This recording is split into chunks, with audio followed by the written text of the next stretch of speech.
Assalamualaikum warahmatullahi wabarakatuh. Perkenalkan, nama saya Novita Sari Yulia, NIM M1A119034 dari Prodi Teknik Elektro. Baiklah, di sini saya akan menjelaskan tentang rangkaian sekuensial. Pada rangkaian logika sekuensial, keadaan keluaran selain ditentukan oleh keadaan masukan, juga ditentukan oleh keadaan keluaran sebelumnya. Hal itu menunjukkan bahwa rangkaian logika sekuensial harus mempunyai pengingat atau memori.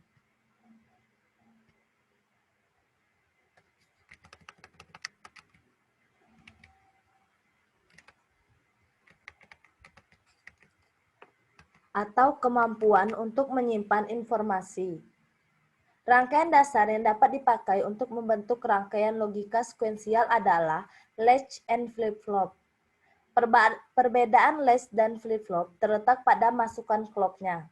Pada flip-flop dilengkapi dengan masukan clock, sedangkan pada latch tidak. Flip-flop hanya bekerja pada saat transmisi pulsa clock dari tinggi ke rendah atau dari rendah ke tinggi, tergantung dari jenis clock yang digunakan. Transisi pulsa clock dari rendah ke tinggi disebut transisi positif, sedangkan transisi tinggi ke rendah disebut dengan transisi negatif. 1. RS flip-flop. Flip-flop RS atau SR atau set reset merupakan dasar dari flip-flop jenis lain. Flip-flop ini mempunyai dua masukan yang disebut S set yang dipakai untuk menyetel atau membuat keluaran flip-flop berkeadaan satu, dan yang lain disebut dengan R reset yang dipakai untuk mereset atau membuat keluaran berkeadaan nol. Yang pertama yaitu FFRS, dirangkai dari NAND gate.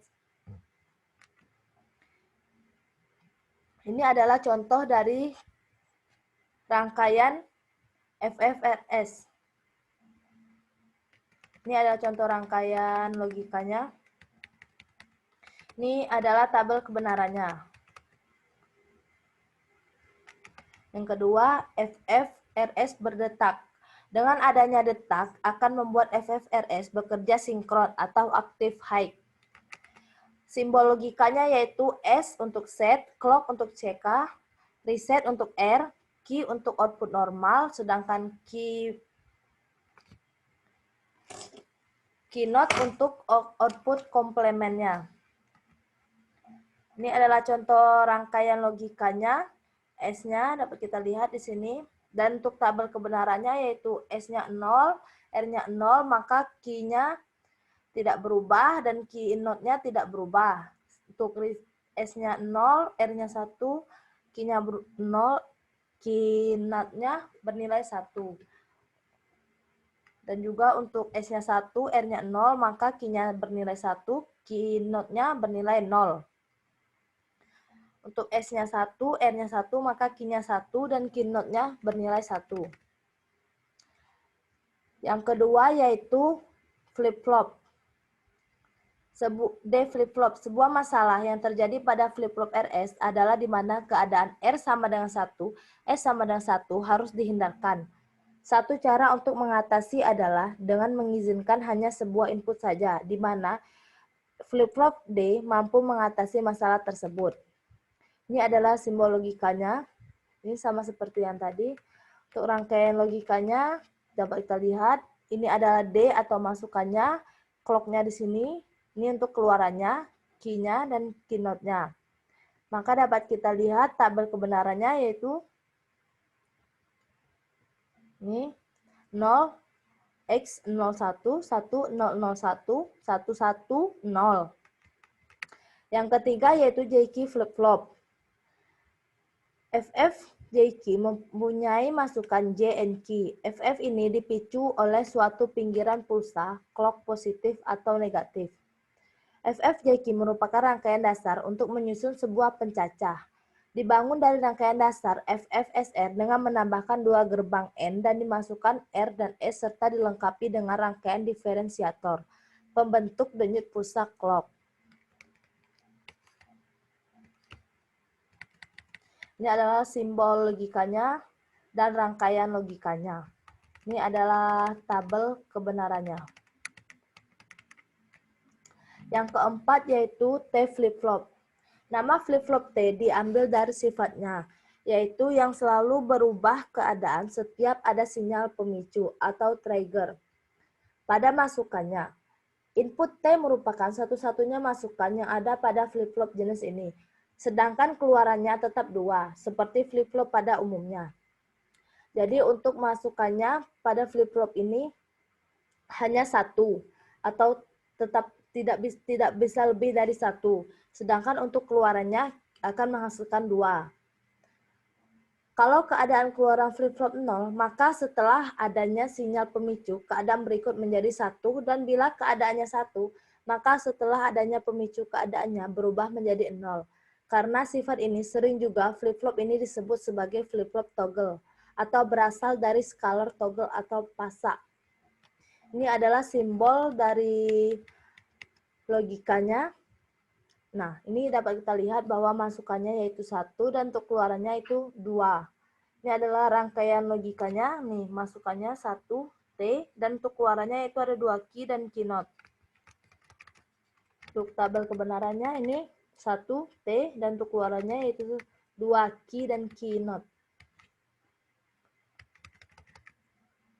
Yang kelima yaitu register. Register adalah himpunan dari sejumlah sel yang masing-masing terdiri dari sebuah flip-flop, di mana setiap sel dapat menyimpan data sebanyak 1 bit. Register ini umumnya dapat dibaca dan ditulis, sehingga berfungsi sebagai memori yang berukuran kecil. Fungsi dari register kadang lebih dari hanya sekedar menyimpan data, tetapi dapat juga mengolahnya secara terbatas. Misalnya menggeser ke kiri atau ke kanan. Register pemalang atau latch.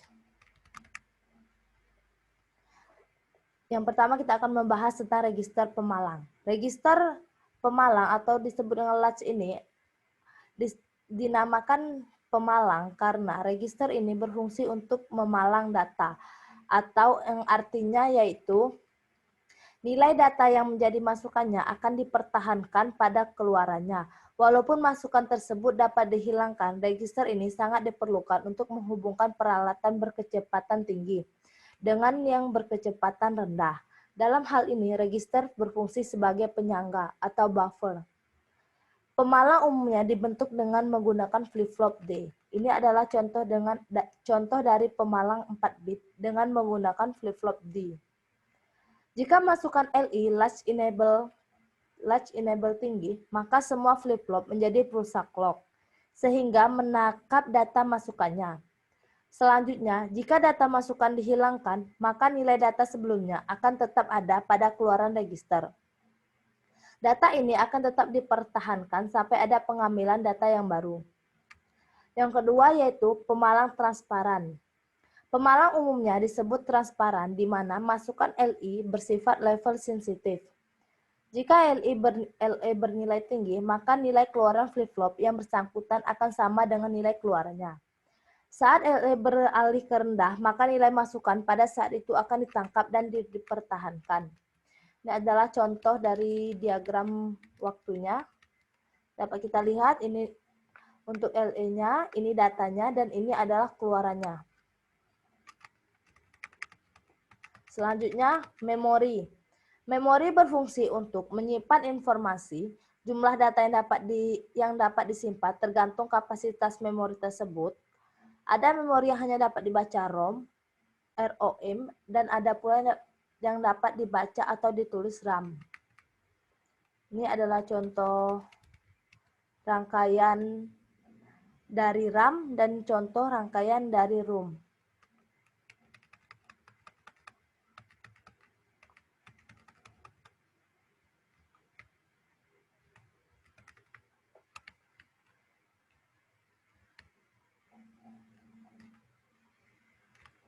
Dapat kita lihat ini adalah memori 4 bit. Ini rangkaian RAM 4 kali 4 bit. Ini adalah memori dari 4 bit, 2 alamat. Dan ini adalah diagram blok. Ini adalah diagram 1 bit. Ini adalah register geser ke kanan. Contoh register geser ke kanan yang tadi. Pada register ini, flip-flop yang di kanan menjadi masukan dari keluaran flip-flop yang di kiri, atau register geser ke kiri. Ini kebalikan dari register geser ke kanan tadi, ini adalah register geser ke kiri. Register ini flip-flop yang di kiri mendapat masukan dari keluaran flip-flop yang di kanan. Ini adalah register geser kanan atau kiri. Jadi ini dianya mendapat masukan atau keluaran dari flip-flop yang di kanan. Dia mendapat masukan dari kiri dan keluaran flip-flopnya di kanan. Ini adalah register geser kanan kiri. Kanan atau kiri. Masukan suatu flip-flop bisa dari flip-flop yang di kiri maupun yang di kanan, tergantung dari nilai logika masukan S atau select. Parallel input serial output. Data untuk masing-masing flip-flop akan dikeluarkan pada saat masukan OI atau output enable berlogika tinggi. Itulah yang dapat saya jelaskan dari materi